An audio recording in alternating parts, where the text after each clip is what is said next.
So, welcome back onto our second session of how we measure. We're going to hear from three fantastic speakers on how we're going to measure the wastewater system, how we're going to measure pollutions to the environment, how we can measure pollution in real time, and how we can most importantly visualize it.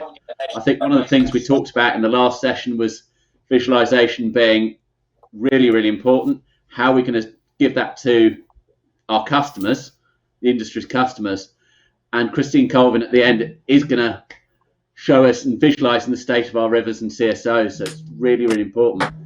So without further ado, apologize for being a couple of minutes late. I'm going to introduce you to Jacqueline Diaz-Nieto of Yorkshire Water, who's going to talk about monitoring the wastewater network. Jacqueline, do you want to take it away? Okay, thank you very much, Oliver. Thank you again. I'm Jacqueline Diaz-Nieto, Wastewater Network Strategy Lead at Yorkshire Water. And thank you very much again, Oliver, for inviting me to speak at this session on behalf of Yorkshire Water. A lot of what I'll be taking you through today is the end product of a number of teams working together, including operations, control room, colleagues, OT, IT, data science, asset management, innovation, dynamic maintenance, and our strategic planning partners, and probably many other teams that I've missed out. So it really illustrates the multidisciplinary nature of digitisation and this journey that we're on. So we're working on developing Yorkshire Water's smart wastewater network strategy. And today what I'll do is I'll take you through some of the journey and learning so far. The backbone of the smart wastewater network journey, of course, starts with the monitoring, because as the well-known saying goes, which has been said several times already this conference, you can't manage what you don't measure. So as part of this journey, one of the first steps was to establish a baseline in terms of what we already measure and monitor on the network, on the wastewater network. And last year, as I was on the start of my part of this journey, I heard a quote which sort of got me thinking at another conference, an urban drainage group conference, which struck a chord and sort of set me on a path, really. Because I think it's of great relevance with regards to monitoring and the process of transitioning to a smart wastewater network. And if you click now, please. It was the Donald Rumsfeld quote which got me thinking, you know, there are the known knowns, the things we know that we know. There's the known unknowns, so we're aware of things that we don't know. And there's the unknown unknowns, so most of us will acknowledge that there are things we don't know that we know about. But the bit that I found particularly interesting when I heard it, and sort of the sort of new spin on the quote, the fourth category, which was a water industry colleague sort of brought it to light, was the unknown knowns. So if you click again, that's please. Yeah. So the things that we know we have, but we rarely look at. And I thought that got me thinking, especially in current times when there's a requirement for all storm overflows to have event duration monitoring, the EDM, and many of the network pumping stations and a lot of our network storage assets are already fitted with level monitoring and flow monitoring equipment. So there really is a wealth of information that's being monitored and measured on the wastewater network. And whilst the assets have alarm points, they, as an industry, I believe we could do a lot more to look at the data in real time and from a holistic and operational and systems-based approach. So we all know this is very much in the course of changing as technology and artificial intelligence penetrate all aspects of our business. Then I'm sure sort of my previous statement is there's a lot of work already going on in that area in terms of exploiting the data that we already monitor on the wastewater network. So given this session is about monitoring the wastewater network and how we measure, what I'm going to take you through next is some of the more recent monitoring initiatives, additional monitoring initiatives implemented on the wastewater network at Yorkshire Water, and share some of our experience to date, as well as some of the key learning points and benefits observed. So if we go click now, next slide, please. So just leave it there for now, yeah. So in AMP6, Yorkshire Water implemented a number of upper quartile initiatives to address pollution and sewer flooding drivers, and a lot of it was around additional monitoring to get additional insights. So we installed 1,000 level monitors in sewers, We also installed over 1,000 monitors at properties at risk of internal sewer flooding due to other causes. So they're the blockages when we refer to other causes, blockages and structural failures. And also pressure monitoring was installed at 60 high-risk rising mains for burst detection. And this AMP, in AMP 7, feeding off the learning from that first iteration of property gulley monitoring and taking an improved approach, we installed a further 500 monitors on properties at risk of internal sewer flooding due to other causes. We've also evolved how we use the sewer level monitoring, this AMP, by applying artificial intelligence and bringing in the rainfall data for better blockage detection. So that's using the EDM from the CSOs and the level monitoring that we'd put in AMP 6 on the main sewers. We've learnt a huge amount about how to interpret the rising main pressure data and detect failures. And now we're at the point where we're using sophisticated logic to configure alarms for rising main burst detection using this data. So some of the learning is actually feeding into the logic behind our alarm systems for the rising mains. So what's the challenge? I mean, most of us present at this conference session will be all too familiar with the challenges associated with pollution and flooding from the sewer network. A particular challenge for Yorkshire Water, and hence why we've focused quite a bit on the internal sewer flooding problem, is that within the industry, and we set out to address this with increased monitoring, is the internal sewer flooding challenge. So Yorkshire Water has one of the, in our region, we have one of the highest numbers of cellared properties in the country, and these account for a large proportion of our internal sewer flooding incidents. And the question we set to address was, how do we get greater visibility and early warning of the blockage formation on these small diameter lateral sewers, of which there are a high number of them. So it's related to the unflushables issues really that are leading to much of the internal sewer flooding observed in Yorkshire. So we wanted to draw on some of the learning from the clean water distribution network with the leakage drivers and the way that they've used monitoring for leakage, but we acknowledge, or we sort of learnt along the way, the unique set of challenges that are faced with the wastewater network. In terms of a starting point, the wastewater network is less monitored as a baseline, and the key thing is service failures tend to come to light. We tend to discover them all at the same time, which is when it's during wet weather, when it's raining. So there was a real risk that greater visibility through more monitoring would actually create more work in a concentrated space of time, as in when it's raining. And thirdly, the nature of the fluid and the aggressive environments which the monitor equipment has to endure is very different to the clean water networks. So the next few bullet points, which my colleague will go through slowly on this slide, I'll let you know when to click. The first, I'll give you an overview of the how we measure and monitor CSOs with EDM, which was the first bullet point. But I won't go into too much detail, as EDM is generally well understood, and there's industry best practices that we can refer to, such as the CSOs Urban Drainage Group Good Practice Guide. A lot of the recent excitement, however, and quite rightly, is how water companies can use that existing and regulatory required monitoring to derive additional benefits and insights, and the application of AI and machine learning to EDM data for blockage detection is becoming more common and widespread to prevent discharges in dry weather. And we at Yorkshire Water have applied AI coupled with rainfall data for improved blockage detection at over 50 CSOs with EDM throughout the Yorkshire Water region.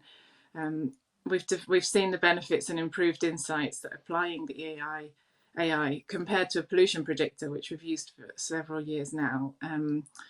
We've seen the benefits of applying more sophisticated AI compared to the pollution predictor that had served us really well for a number of years in terms of detecting trend changes at CSOs.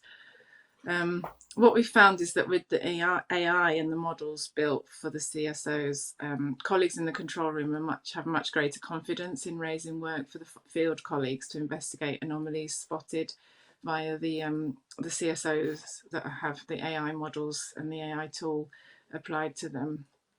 In addition to the AI models, we've applied this AMP. We've got a proof of concept project where we've also started monitoring our CSO outfalls using CCTV. Yeah, so that's the CSOs and EDM in terms of what we're monitoring and measuring and where we're going with them. So the next one is the sewer monitoring. So if you click now in AMP6, we used some spatial analytics and historic pollution incident data to identify and prioritise 1,000 locations on the sewer network that would benefit from sewer level monitoring to prevent pollution incidents by having an early warning of blockage formation. These 1,000 locations, initially fed into the same process used for the blockage detection at our CSOs, which was the what we referred to as a pollution predictor. But some are now benefiting from AI models as well, which obviously have the increased predictive power of the rainfall and a specific model being developed for them. The next one, next click, please, is the property gully monitoring. In many ways, the principle for monitoring the wastewater network to detect blockages on lateral sewers is no different to the main sewer level monitoring. In effect, what we want to do is learn what the normal behaviour looks like and then be able to detect any deviations from normal behaviour, both in wet weather and dry weather. However, the challenges associated with the gully monitoring or the property level monitoring and some of the key learning points from our first iteration in AMP6 were around the size of the devices. So clearly the size of the conventional sewer level monitoring equipment was not appropriate for the gully locations. There were program challenges associated with the large numbers of sensor deployment required at property level, gaining access to private property, introduced program timescale risks, and interestingly, customer behaviour very curious around the devices and in some cases interfering with them. And just, I mean, it's an obvious one really in hindsight, but the large volumes of data generated from all these devices and learning to interpret that data and having that confidence of when interventions are required. And we learned a lot about the data visualization challenges for our colleagues in the control room that had to sort of take action off the back of the data.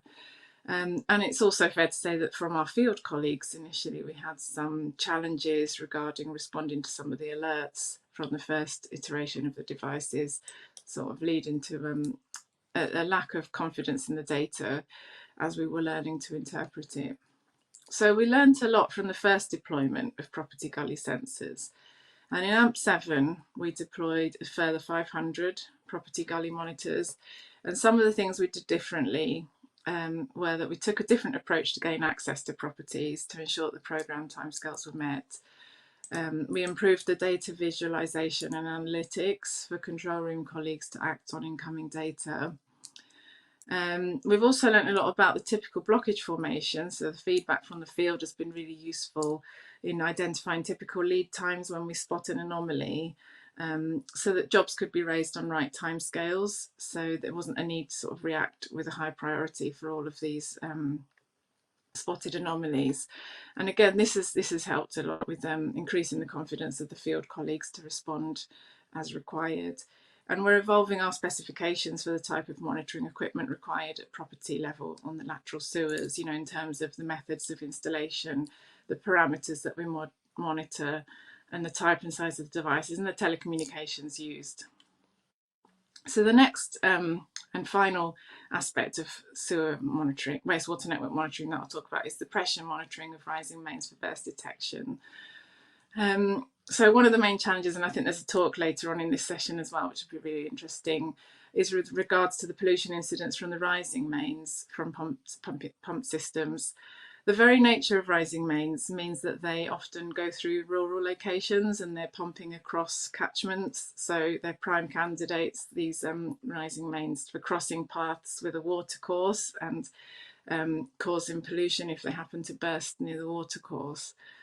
And the fact that rising mains often pump across natural drainage catchments through sparsely populated areas also means that bursts often go unreported for long periods, which obviously increases the impact of a pollution incident. So anything we could do to mitigate that, identify that burst earlier, and mitigate the impact was a benefit. So in AMP6, we identified our critical rising mains in terms of pollution risk and prioritised them based on the risk of failure, which was generally associated with the age of main, and we found in the pipe material.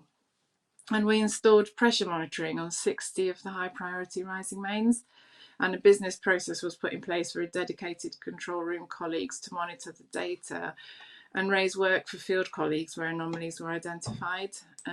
So again, we've learned a lot about how to interpret the pressure data internally. Our own colleagues have become have developed expertise in this, and we've evolved this initiative to set dedicated rising main burst alarms, as I said at the beginning, based on logic. So rather than colleagues scrolling through the data, it's now being more automated and feeding directly into our alarm system. So in terms of concluding, I'm not sure if there's another bullet point now, but in terms of wrapping up, in terms of the future and where we're going next, we've got a number of innovation projects looking to take our smart wastewater network approach to the next level. We're looking into the potential for using real-time control to reduce intermittent discharges with all the data that we've got coming in from the network, understanding the levels around the catchments. We're investigating how smart water meter, so from the distribution side, linking up with our colleagues there, how that data could be coupled with sewer performance monitoring. And the question or the hypothesis we're asking is, can that generate greater insights into the system behaviour, as well as we're continuing to evolve our monitoring capabilities at the property level to address the internal sewer flooding driver. So I hope that's given you an overview of how we monitor the wastewater network at Yorkshire Water. And just to return to the original quote from Donald Rumsfeld that I mentioned right at the start, I think we've come a long way and learned a lot, and are continuing to learn about what having network visibility really means on the wastewater network, and how we use that greater visibility to implement a smart wastewater network. So I think we now have a large number of eyes on the network and are generating and collating a huge amount of data about our network in real time. However, it's very much still compartmentalised according to specific drivers such as pollution or internal sewer flooding. So a lot of the initiatives that I mentioned, they're not quite joined up yet to get those joined up insights. So I think the future challenges are about breaking down these data silos and working out how we derive the additional benefits and greater value from a holistic approach. So bringing all the parts of the puzzle, all the monitoring on the wastewater network into one place for improved decision making at a catchment systems level. And a key next step for us is about widening the application and exploiting the capability of AI and ML, machine learning, with the data that we already collect, to drive that targeted investment, get to the root cause, as was mentioned in the earlier session, as well as driving those operational efficiencies. So I hope, thank you very much for listening. I hope I've left some time for questions and discussions. Thank you. Thank you very much, Jacqueline. We'll probably gather together for questions right at the end, so and have a bit more of a question centre. I know, to be honest, typically the wastewater network hasn't been monitored very well, and I think the key thing for me was the ministerial direction on EDMs was a key step and enabled the water companies to put EDMs in. And realistically, I think sewer monitoring, the sewer network monitoring, is going to take a massive step on from there. For those of you who are interested in the pressure monitoring, I've actually put a YouTube video that was done on the YPAC YouTube channel. So after the session, after today, please feel free to go there and have a look at a nice case study that was done, funnily enough, with Anglian Water. At that, I think we'll move straight on to our next speaker, who's Rob Stevens of Proteus. Rob and I have known each other for a very long time, and is a regular at WWEM. Rob, if you want to take it away and talk to us about real-time pollution monitoring. Thanks very much, Oliver. Yeah, pleasure to be here. Yeah, hopefully you'll enjoy this presentation. There's quite a few slides to get through. Obviously, it's very topical at the moment and probably going to get even more so over the next couple of years. Next slide, please. So by way of an introduction, I'm just going to give you a bit of an overview of Proteus and who we are. Next slide, please. Okay. Proteus Instruments is really a company formed out of innovation. We were originally funded from a knowledge transfer partnership, which is basically a university, Innovate UK, and a commercial organisation. End product is just to try and create jobs. And it's worked incredibly well on this particular project. And by 2018, we actually launched the company at IFAT in Munich. During that time, we've scientifically proven that we can measure BOD, COD, and these parameters, including coliform, in real time. And we do it using fluorescence. But there's an awful lot of work, and there are basically 3 scientific papers behind all of this to prove our point, because we knew that the first question we'll get asked is, how do you do it? And how can you all of a sudden you manage BOD? So that's what we did. We subsequently patented it. Oh, we've moved on. And in effect, it's becoming very much a disruptive technology, and you'll see this as the slides go on. And more recently, we've just literally about 2 weeks ago, we won the Institute of Water Innovation Award. Next slide, please. Okay, so in 2019, many of you may be aware that the World Bank produced a report called The Invisible Crisis. Next slide, please. And it's very fitting. And although we're not here really to talk about the world situation, in the UK, the Rivers Trust have also, as probably a couple of weeks ago actually, also released a report called The State of Our Rivers. And I won't steal the thunder that's going to be coming in the next presentation, but there's a lot. It's just to really set the scene. I mean, there are 2 main issues of pollution in our rivers, and the first of which is agriculture. And 62% of all rivers are affected by agricultural pollution in some form or other. For the water industry, it applies to 53% of our rivers, and it's mainly from sewage. But the really important thing here is that what have we got to remember is that it only takes one pollution event potentially to ecologically strip a section of a river or a whole river, and it might take years to recover. The problem is that the next event is just sitting around the corner waiting to happen, and hence the problem becomes compounded. And we've all heard about diversity recently in the news, and we get all those associated problems. But if you can also stop this organic pollution, then you'll also be able to drastically reduce other associated pollution, such as microplastics and PFAS. Next slide, please. Okay. Some of you may be aware of these platforms. They're just screen dumps, really. On the left, we have the Surface Against Sewage app. Very good. It's all based on EDMs. In the middle, we have a map from the Rivers Trust. I personally use that an awful lot. I think it's fantastic. And on the right, we have the Environment Agency Water Data Archive. They produce a lot of data, but in effect, it all comes down to event duration monitoring and a limited amount of water quality monitoring by the Environment Agency. Next slide, please.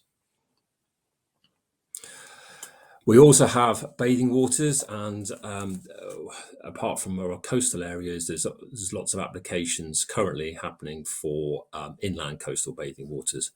But the problem is, even the one that we do have is regularly being polluted, and we only know so really because of EDM data or spot sample data. So what's the real picture? People need to know what the river quality is, what our bathing water quality is in real time to be able to make a decision as to whether to use it or not.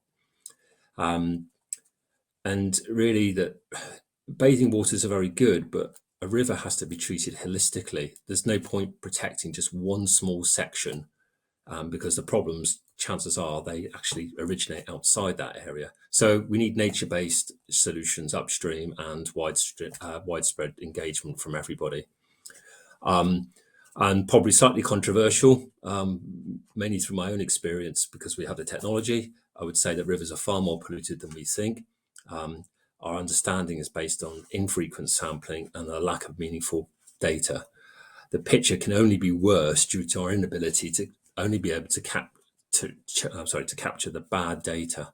Okay, so because we can't capture that bad data, we don't really know what the picture is. Next slide, please. So how do we currently measure water quality? I mean, there's all sorts of approaches. We have analyzers, we have sondes, we have citizen science. I mean, we're indebted to the probably thousands of people out there taking samples and caring about their environment. We have manual samples that go to laboratory. We have the Environment Agency archive. I would point out there's very little agricultural monitoring, and that coliform data is taken infrequently. Yeah, it's the de facto standard for understanding the quality of our rivers and bathing waters. So, I mean, the end result is that it's really difficult to identify pollution, both in time and space, and without doing major investigations, which is what the Environment Agency have to do. But this costs them a lot of money they don't have, okay, and hence they don't happen very often. And so what we really need is defensible data. The current situation is not scalable due to the lack of, to the level of maintenance and cost and resources that is needed. So it does need very much a radical approach.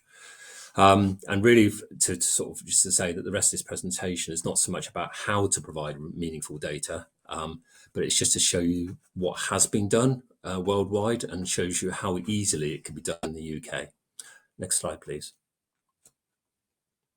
Okay, right, so this is just a little bit about Proteus. Next slide, please.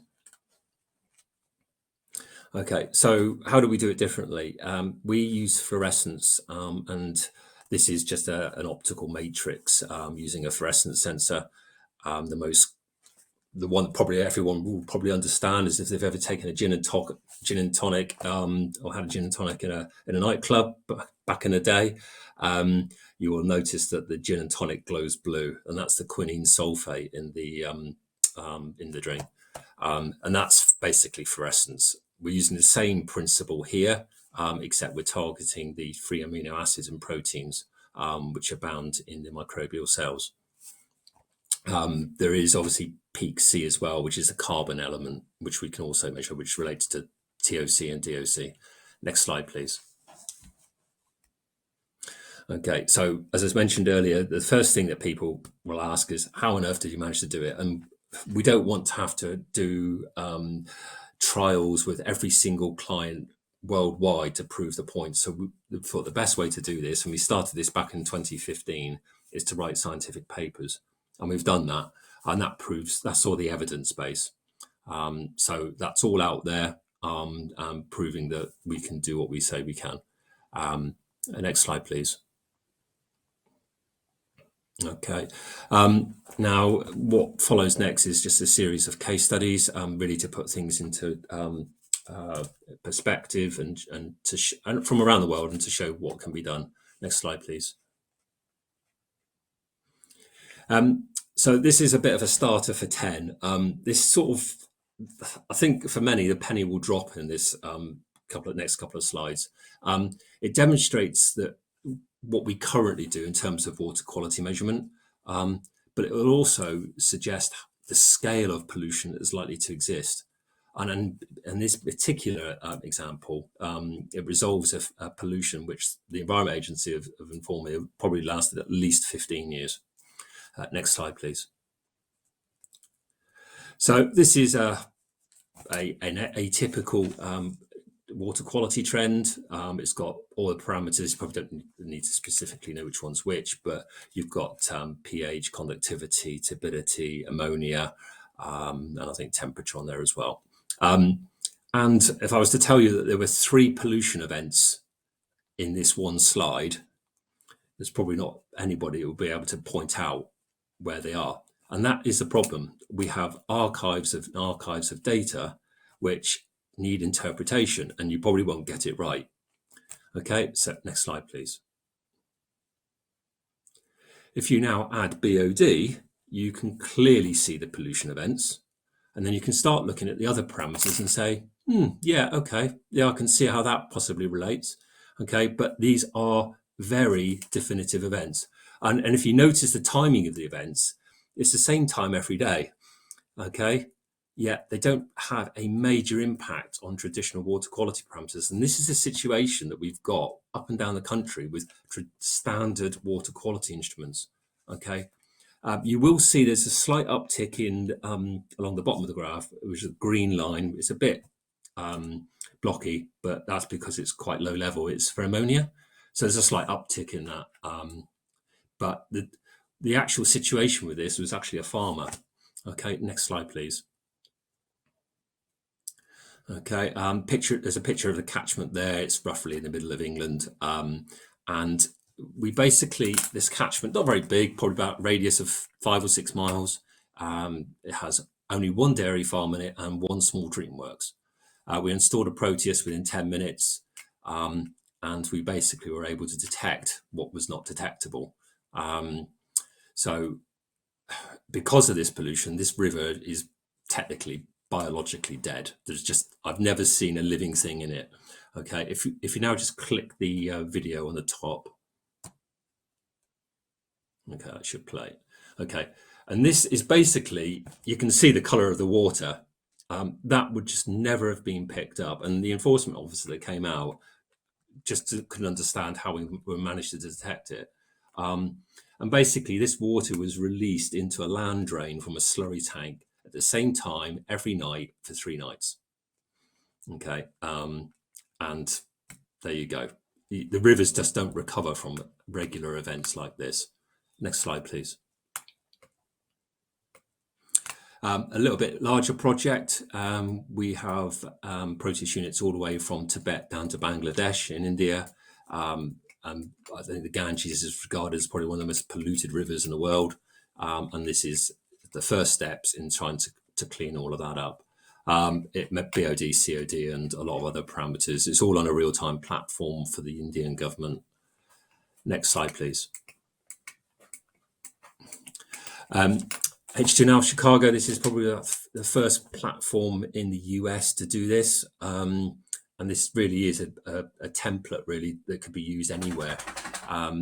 If anyone's been to Chicago, it's quite an interesting story. Part of the river had to be reversed because it was polluting Lake Michigan.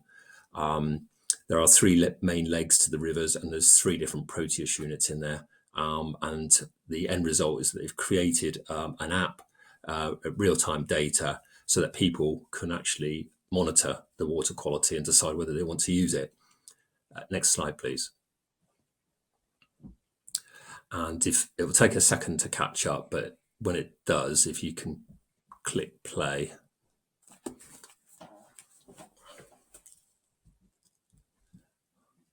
Not having it. That's a YouTube video. No. Okay. Well,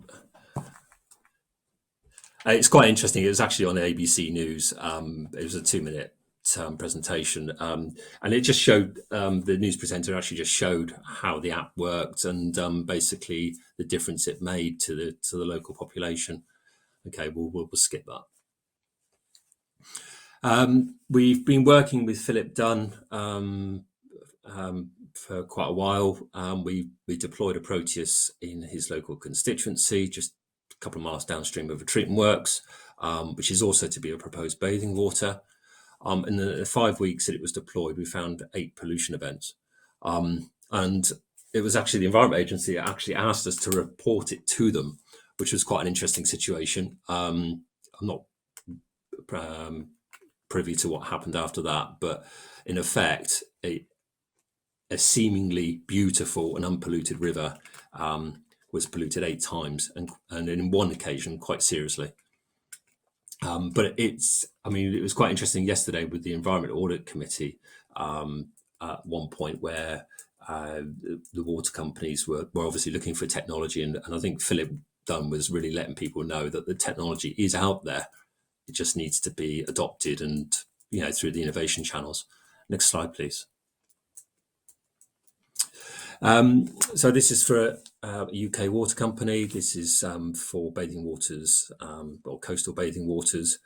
Slightly different approach. Currently, obviously, samples get taken to a laboratory, get a reading, and at some point or other, then that people get updated as to whether the water quality is any good or not. All takes time, money, but what we've been doing with one water company is actually to use a Proteus to actually measure in situ what the water quality is, and the benefits are massive. Firstly, it reduces cost and time, so you can have instantaneous results. You can declare whether a beach is clean straight away. Okay, you don't need to send the samples off to the laboratory. Okay, you can even then potentially hook this up to real-time monitoring. You could put a QR code on a beach to let people scan it and to get live readings. There's all sorts of potentials there, and you can share the data via an API. Ultimately, there's an awful lot less carbon used as well in the whole process. There is just a couple of pictures. One's a correlation of the data of all the lab readings, and there's a picture of Hannah using it in situ. Next slide, please.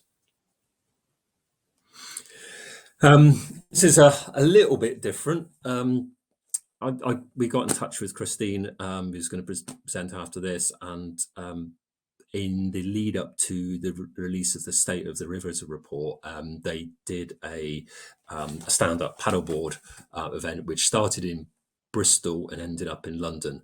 I can't say we did the whole lot. We had a few technical issues with trying to get that boat through hundreds of locks, so we sort of changed route, but nonetheless it was very, very interesting.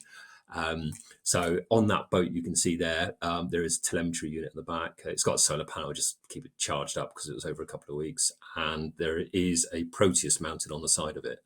Next slide, please. The data was fascinating. So it was uploaded every 15 minutes. It's 5-minute readings, and you can see a large section of the River Thames there. Each one of those grey dots is a set of readings to every 5 minutes. And this is part of the data set. And what's really fascinating is that you can see what's happened. So that whole section was done over a couple of days. So every time it went past a significant point source, okay, they could be good or they could be bad, it would pick it up. And you can see how many events we found. Okay, what was quite interesting, more so, was that you can see in the middle of Reading there, the River Kennet comes in from the south, and the red ring at the top and bottom, that's actually, you can see the dilution effect of a cleaner river coming into the Thames. But unfortunately, about a few miles downstream, the readings went back up again, and that was actually caused by the treatment works. Okay, and there are lots of other events which haven't been investigated today, but it shows you what is possible, and very quickly you could identify what sources are. Next slide, please. We're doing another one on Tuesday next week. It's going to be about 40 miles of the River Wye, which has had a lot of publicity, and we're going to do exactly the same thing there, and hopefully it will help us to identify the sources going along the river. And there will be a link on our website, the link's there, but you'll be able to tune in and watch as it happens. I think that's a lot. Thanks very much.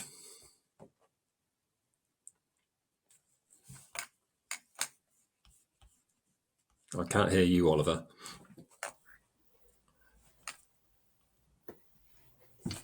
That's because I muted myself. So thank you very much, Rob. I think it's fascinating to see what we can do and what's the potential of what we can do. I mean, yes, Proteus, I love it as a replacement for BOD. Personally, you know my thoughts on BOD. I think it's a parameter that we should no longer use, and we should use something like tryptophan-like fluorescence as a replacement.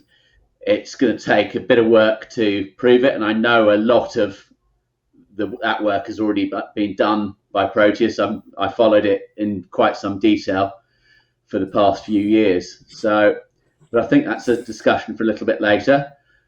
At this, I'm going to introduce Christine Colvin.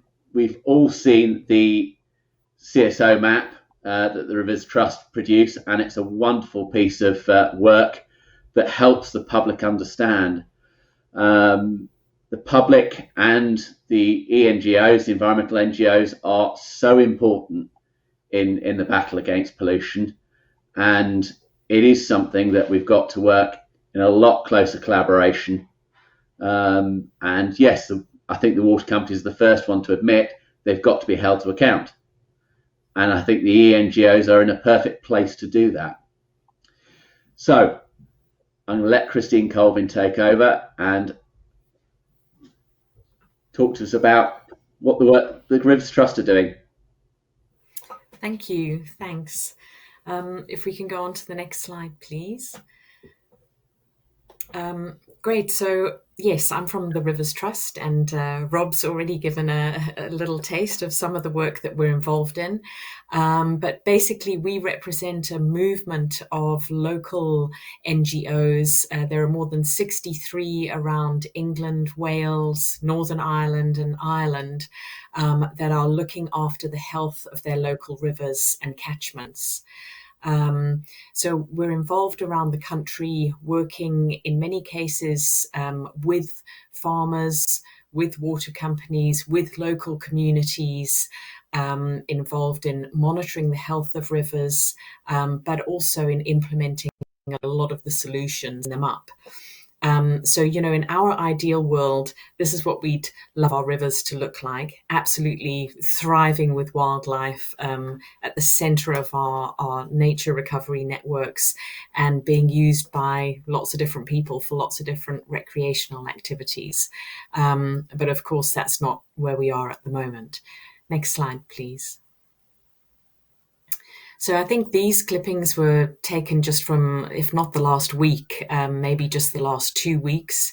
And we know that generally, rivers are in the headlines for all of the wrong reasons. And the headline on the left there, around the call, this is from the water sector itself, calling for a new deal to avert the crisis that we're currently facing in rivers. There's been a huge increase in public interest, I think in particular during and after COVID and lockdown, where rivers and river environments provided critical places for people to walk and enjoy and exercise. And of course, we've seen a massive explosion in open water swimming during the pandemic when the gyms were closed as well. And I think that that's going to persist because that's built up a big kind of culture and acceptance. And there's a huge desire to continue that. But massive concerns about the current health of our rivers and what's going on, what's happening in particular with the water companies, and why government isn't adequately enforcing the laws that we already have. Next slide, please. So Rob already showed you the map that we first produced for 2019 data, and then that was updated this year at the end of March, as soon as the new data was made available from the water companies to the Environment Agency. So this represents self-reported data from the water companies to the EA that we have simply taken and made much more accessible. And I think, most of what I'm going to be talking about today is about, it's not just how we measure, but it's also who measures and how the data that we produce through that measurement is then available to a much broader audience in a way that is useful and relevant to them. And this CSO map highlighted one particular problem around our rivers and gives really useful information, but it doesn't give the broader context. And so, in the interest of having a really well-informed public debate around the health of our rivers and what we all need to do to help to fix them up, we decided to produce the State of Our Rivers report. Thank you. Next slide. And that came out just over 2 weeks ago. That's also on our website and covers a much, much broader range of issues. It centers a lot on, again, the Environment Agency's data. Next slide, please.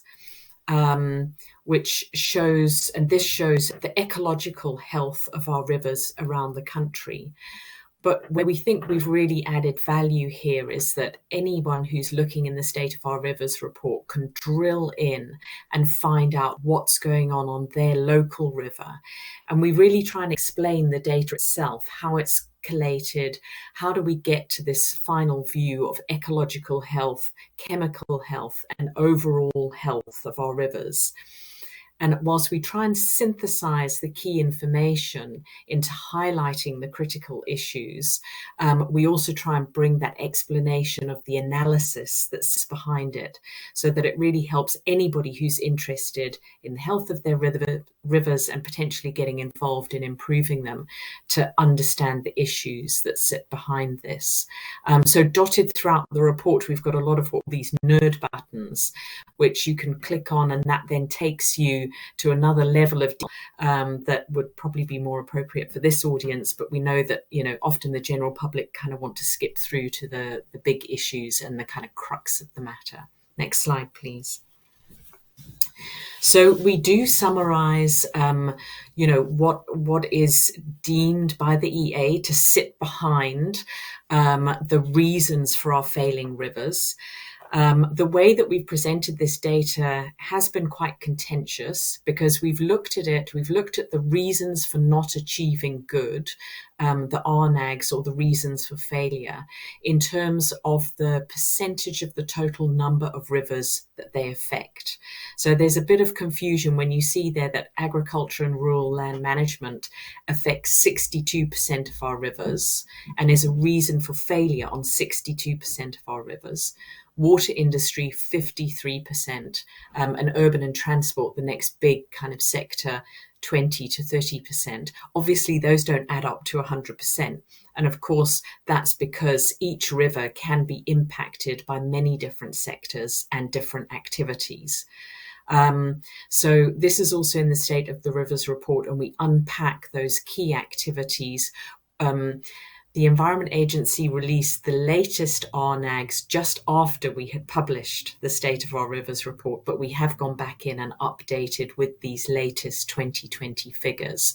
So the numbers that are reflected here are showing the percentage of our rivers impacted and failing good ecological health because of these different reasons. So we're seeing treated sewage effluent discharge is causing 43% of our rivers to fail good ecological health, and untreated discharge from CSOs causing failure in 12%. Thank you. Next slide, please. And just one more click. Thanks. So if one digs into the CSO map, there's a lot of detail in there, and you can find out exactly how many times any particular CSO overflowed in 2020 and for how many hours. You know, this is a retrospective, so it helps to inform the public and gives you a picture of what has happened. It's not as good if you want to decide, well, I want to go down there today, what's happening today? That's where we need much more of this EDM data to come to light and to be accessible to the public. But a critical point that we try and make in the State of Our Rivers report, and this is a fabulous, it's actually a dynamic graphic, so if you see it in the report, you'll see that line moving. This came from the Met Office, from Neil Kay at the Met Office, and the greyed in area is our kind of old normal. That's where our typical annual average temperatures and annual average rainfall occurred up until the beginning of this century. And where the line is starting to kind of straggle off to the top right-hand corner is actually, you know, some of our more updated annual average temperatures and rainfalls that shows how our design envelope for our sewer system in particular is going to come under increasing pressure with climate change, which will increase our average annual temperature as well as the intensity of individual events. And essentially what we have at the moment is not going to be fit for future purpose. It's already under strain and it's already failing at thousands of points around the country. Next slide, please. But we don't only focus on the problems, we also want to talk about the solutions. And being an environmental NGO, we really highlight the potential role for nature-based solutions to help to build resilience and buffering capacity around the conventional engineered solutions that we already have in place. And I think around the world, we're seeing a huge call, from the US, Australia, China, with their sponge cities as well, looking at how do we start retrofitting our grey infrastructure with green infrastructure that's going to give us more of that coping capacity for our new climate extremes. Thanks. Next slide. And another thing that we focus on, one of the specific nature-based solutions that's particularly important in terms of sewers and sewage overspill, is natural flood management, much of which is happening in the upper catchments, but also can be incorporated alongside with sustainable urban drainage in the middle and lower catchments in places where it can really have an impact. So there's a link to a dashboard there that shows where individual NFM or natural flood management sites have already been established, more than 4,000 around the country. The different types of interventions are listed on there, and the different storage as well, which at the moment is quite small. Next slide, please. And of course, the big solutions that are already in play with the two biggest impacting sectors, agriculture through countryside stewardship schemes, that's not shown on this map, but that's on another map, shows where those are happening and where they're being implemented. And this map shows a drill in to the specifics of the WWEM schemes being invested in by the water companies, what they're doing and where, and how this can also contribute to a longer term solution. Next slide, please. But of course, so much of this data that we're using is reliant on self-reporting from the water companies. Sorry, you could go back, thanks. Self-reporting from the water companies to the Environment Agency, with a very little ability to then verify a lot of that information that's come in, and very little kind of independence in that value chain of data generation. And when we launched our State of the Rivers report, we had a really great panel discussion around that launch with Minister Powell and the new Director of Water Resources, John Leyland, in the Environment Agency. And we also had the investigative journalist Joe Crowley on the panel, who said, for how long do we have to rely on the water industry marking its own homework and then handing that in to the Environment Agency? And that's the data that we're presenting and using. So obviously we would like to see much more independently verified and collected data coming in to triangulate a better informed picture of what's really going on. And I think that the case studies that Rob showed earlier really help to demonstrate, how we've got new technology.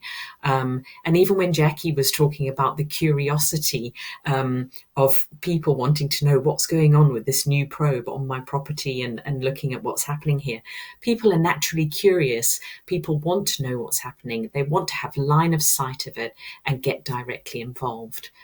Thank you. Next slide. So we've been really lucky. Oh, that last one doesn't want to stay there. In working with United Utilities, many other water company partners in the latest round of Ofwat innovation projects, we've been awarded one which is called Catchment Systems Thinking Cooperative. Not a very user-friendly name, but that's the title of the project.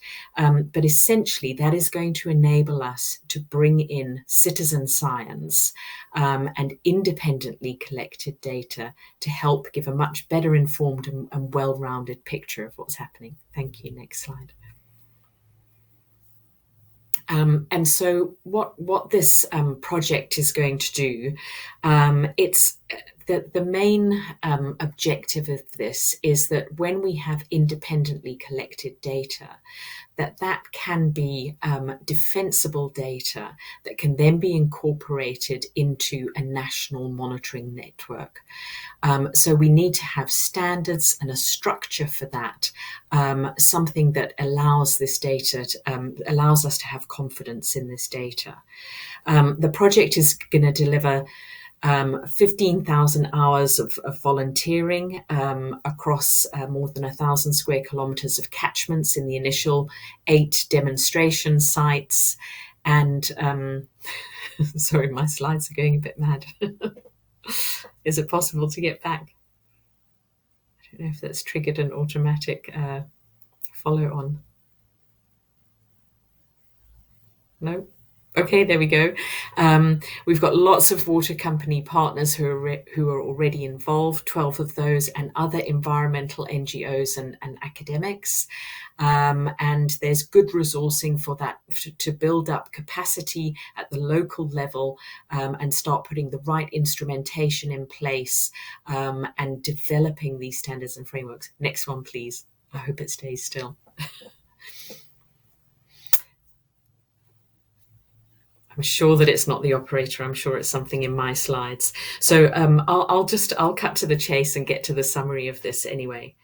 I think what's really exciting about this project, you can leave it on this last one, it's fine, is that this is the first time that we will have a national framework that helps to standardize citizen science approaches, enables everybody to get involved, but in a very structured way, with defensible scientific data that's giving a much more complete picture, that involves our local catchment-based partnerships, our local river trust members, and other community groups to start finding out what's going wrong in our rivers. And what's really important about that is not just getting the data, making sure that it's good data, but making sure that it's coming into a national framework that can then be used in decision making, both at a policy level as well as at a more local level around planning implications as well. So, you know, this is going to be open data that will then be available and visible to everybody. And of course, this is the first time that this is being done. We need to make sure that this is really sets a deep taproot and has some sustainable resourcing and financing to make sure that it can continue for the long term. And I think, you know, this is the last slide, which was very determined to show itself slightly prematurely in the process. But you know, I think that this is what we're working towards. Tell me and I forget. Show me, I might remember, but involve me and I will really understand. So this is a chance to start talking to everybody in the catchment, not just as customers or people who are influenced by the poor quality water that they're receiving, but those who are actively participating and involved as citizens of their catchments with something credible to say. Thank you.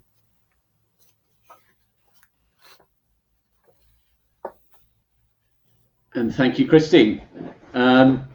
So Q&A, and thankfully we've got quite a long time for Q&A, which is brilliant.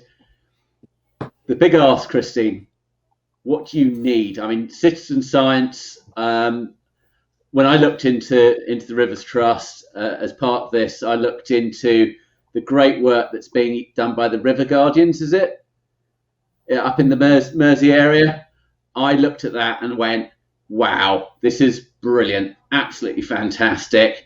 How do we expand this? Obviously, Casco is the way of doing that. But what's the big ask from? I mean, the water companies are absolutely in a place to help here. You Yes. have put their money where their mouth is. What's the big ask? You've got lots of water companies on this call. You've got the Environment Agency on this call. You've got Ofwat on this call. What's the punchline? What's the big ask here? Yeah, I think, first and foremost, we're so pleased that this project has been given the go ahead. And this is really going to enable us to kind of join the dots of all of these great local groups like the River Guardians, who've been doing excellent work, but a little bit in isolation. This is really looking now at scaling. How do we make this defensible, relevant, and important at a national scale? And how do we bring everybody together to do that? It's been a tremendous convergence, I think, of both having all the great technology, the kind of technology that Rob was showing earlier, available at this time, at the same time, as we have this great willingness to participate and to really be involved in understanding the problems and helping to implement the solutions.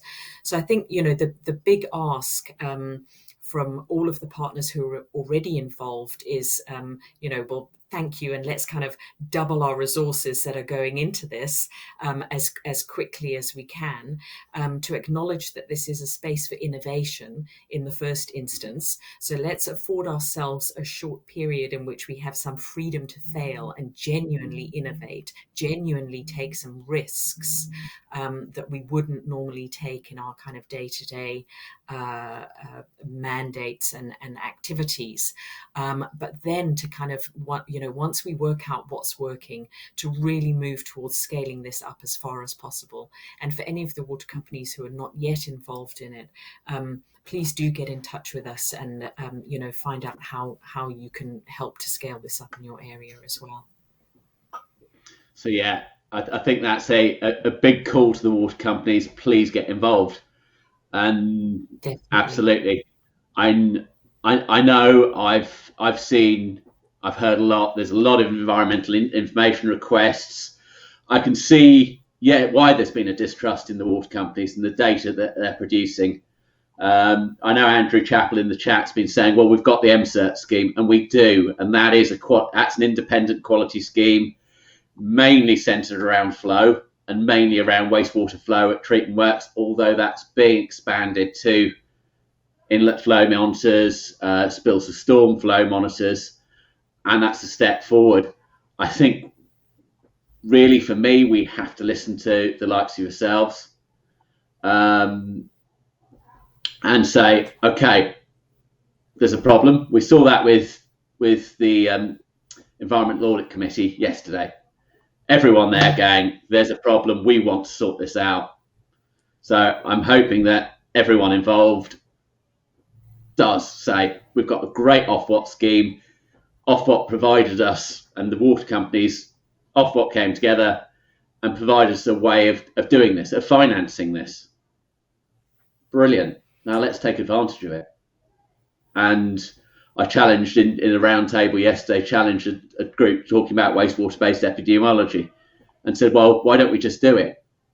And it's being done, which is the action that needs to be taken.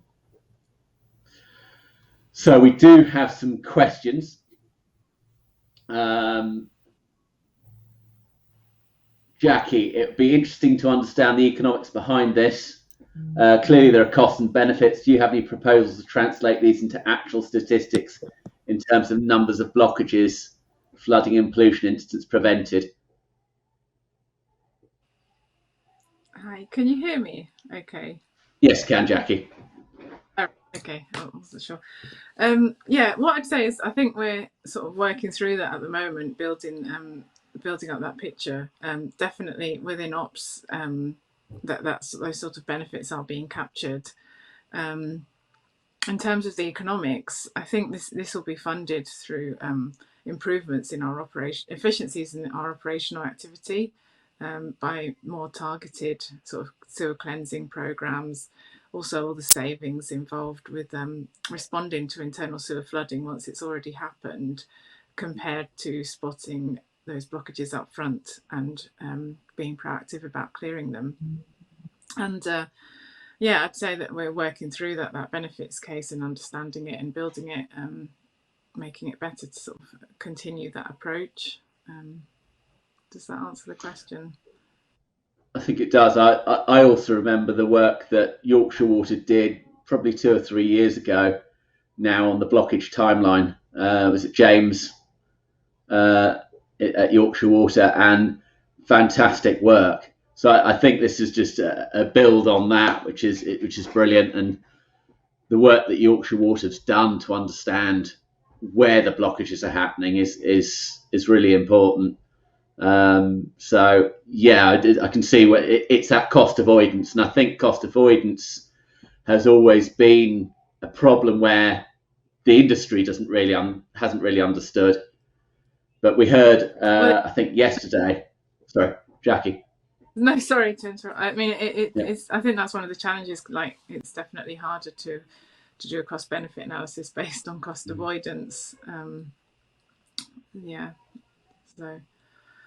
But that's and I heard yesterday, I think it was in the Environment Audit Committee, the cost of blockages is about 200 million.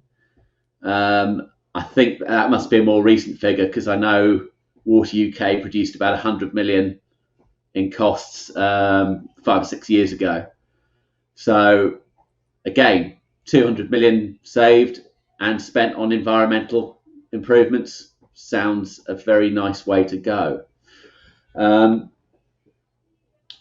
think really probably one for you, Rob. We've got monitoring in the Environment Act. Are we monitoring the right things? Because I don't think BOD's in there, is it? Well, that's slightly contentious. I mean, as we're probably the only company that can do it, it would probably feel a bit unfair to name it. So, this isn't really about trying to make a corner for us. This is about making our rivers better. That's it. So whatever we can do to do that, brilliant.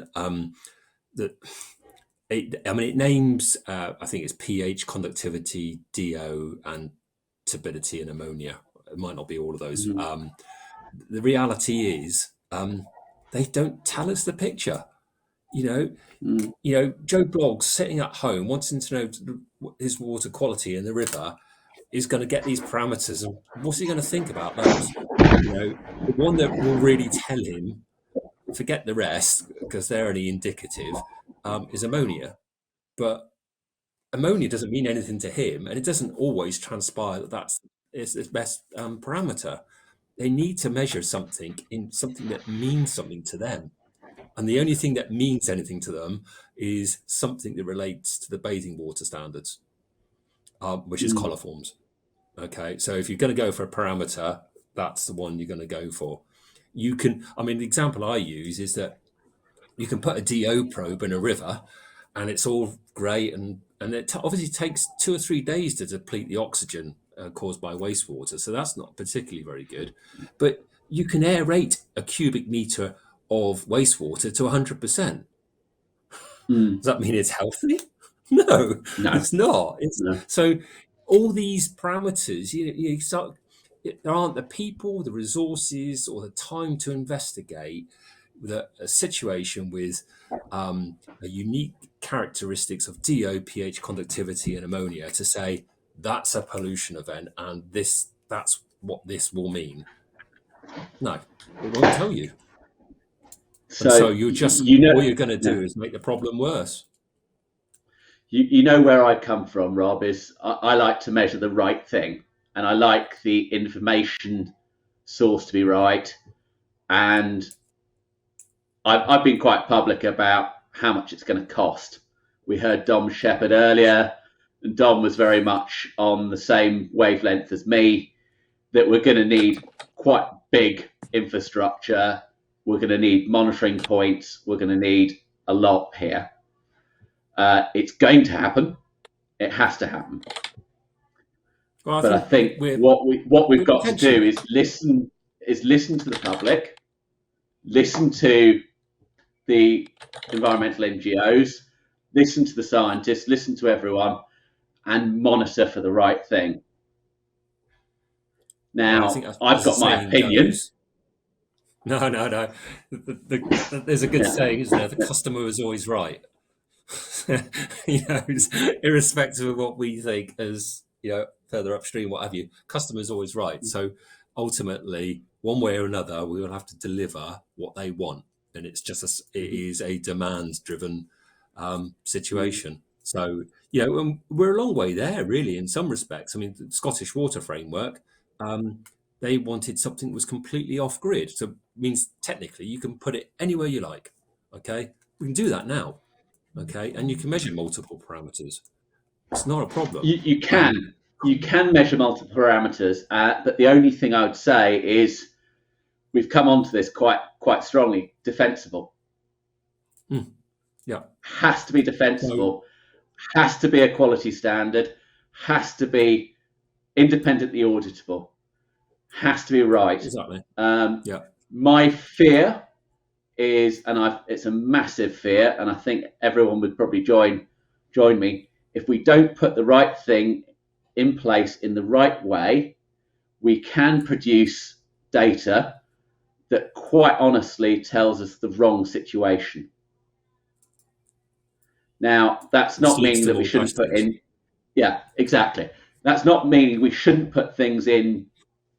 Start putting things in now. But I think probably some of the debate is, what do we put on?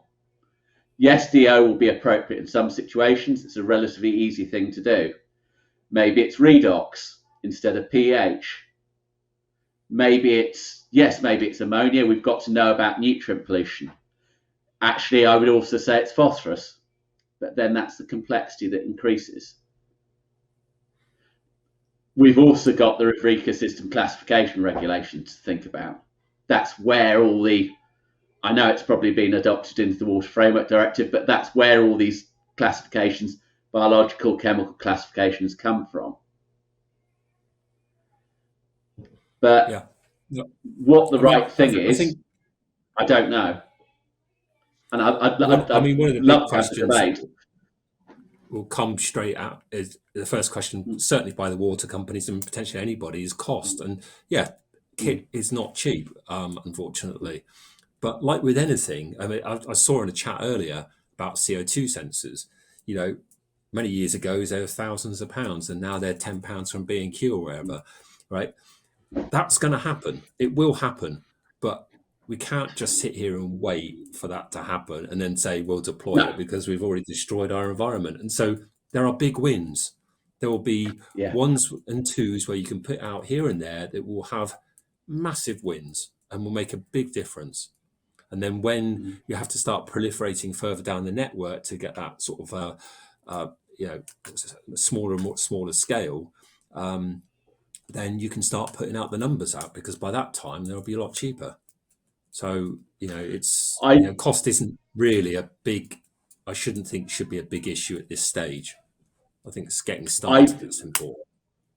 I would disagree with you in some ways. I would 100% agree with you in others.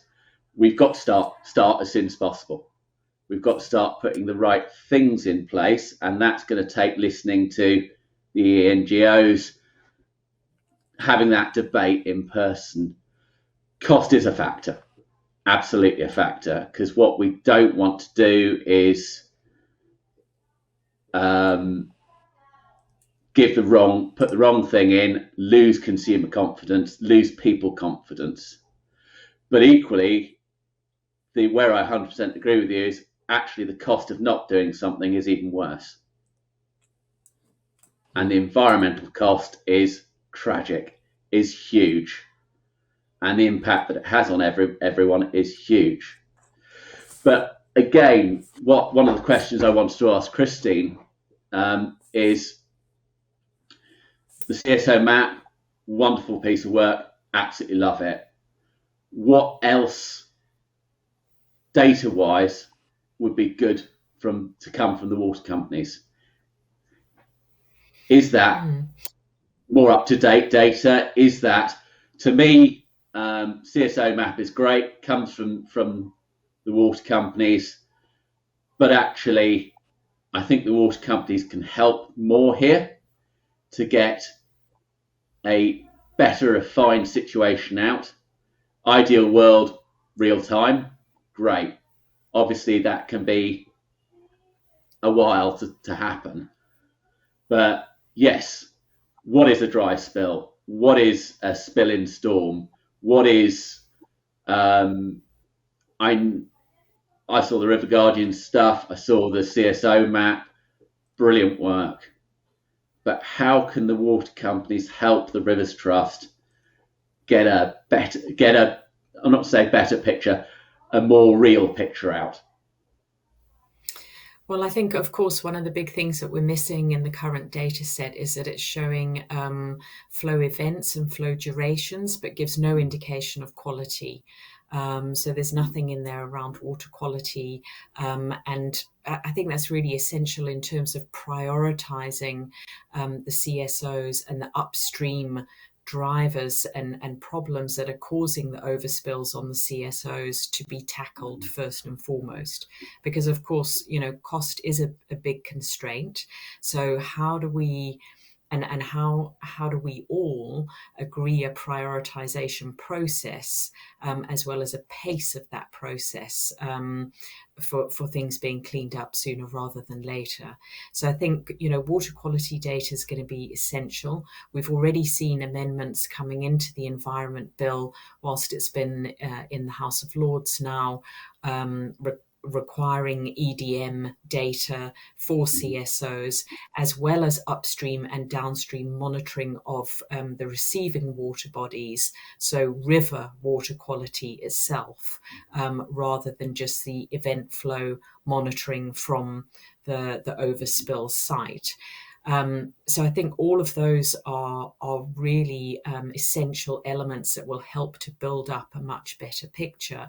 But definitely in the first instance, to get an understanding of the water quality impacts, because, one of the pushbacks that we hear often is that not every CSO is overspilling raw sewage, in terms of foul water waste into our rivers. It's a mix of, urban overflow as well as some sewage water. Well, then let's have the picture. Let's know, where is it the worst quality raw sewage that we're seeing on Panorama, etc. Where is that happening? And where may it be, much less impactful groundwater ingress, for instance? And we really need to have that prioritization process happening. So I think water quality is the next big kind of frontier as we start shifting towards real-time data as well. So and I think 100% agree with water quality. It's, to me, the question is, what do we actually monitor? I actually also think one of the things I was thinking of when I was thinking of this is, okay, there's that, but also we're going to hear this afternoon about hyperlocal forecasting. We have, to a certain extent, this morning Jackie covered it with the work that Yorkshire Water has been doing with Siemens. Can we give a more refined view of what's actually happening? So if I'm the Environment Agency, I'm going to court, and I'm taking a water company to court, I'm going to plot the CSO spill against flow at the treatment works against the actual rainfall in the area. So it gives me more of a refined picture of going, well, actually, Mr. Water Company, you were spilling in dry weather. Here's the evidence. And, I think this was highlighted really, it was highlighted very clearly to the Environmental Audit Committee by Professor Peter Hammond, who, sort of showed how the lack of correlation between rainfall and overspilling in his particular example, and the early spills and the dry spills, and the point that spilling was happening when plants were not yet at capacity for spilling. So, that kind of level of detail of the data, which, really, given the conditions under which overspilling is allowed, proving that spills are happening during extreme rainfall events should be part of the data requirement. And I would agree. I think that work has highlighted it. Yeah. And to be honest, we're not far off that. We've seen this yesterday and today, the UMON 3, UMON 4 work that's happening right now. And so we're not far off that. The only thing I think that's missing from that is the rainfall data. And as we heard this morning, that's publicly available. So in some ways, why aren't we doing that? Water quality, 100% has got to be done. I don't quite know what. Actually, Rob, I think that you saying we're the only company that can do online BOD, it's not really fair. I don't care. I don't care what's fair. What I care is what's best for the environment at the end of the day. So that may give somebody a good shove to develop something to compete with you. I'm sure you'd love that. The more it's out there, the better, because it raises the cause. Exactly. Probably just something I'll just jump back to what Christine mentioned, and you've mentioned about rainfall. And this might be a little bit alarming, but probably to be expected. We actually put a monitor out, and we detected, we had a rain gauge as well, 14 millimeters of rain in 24 hours. All right. Not a lot. Okay. At work, spilt for 3 days. All right. Okay. Reported it to the Environment Agency. Okay. And didn't want to attend. And they turned up the next day and said, oh, there's no fish kill. So don't care. That's not the point. So even with rainfall data, it's not going to help. It's minds and attitudes, and giving the Environment Agency backing to do something about it, because they haven't got the time, resources, and in some places the inclination to do it. Which is a shame. I think again what we saw from the Environmental Audit Committee yesterday, culture. When I realising that whole thing, culture throughout the whole 3-hour piece. And so, and I think this actually, those who are interested, do join me on the net zero, because I know it's a different subject, but we have got a couple of Danish people on the net zero, and the cultural difference that I see, this may shock you, but there's a Danish person I know very well, and I was having a chat with her. I did a piece of work for somebody about the technology, and I looked at it to the international perspective and spoke to this person I know in Denmark very, very well.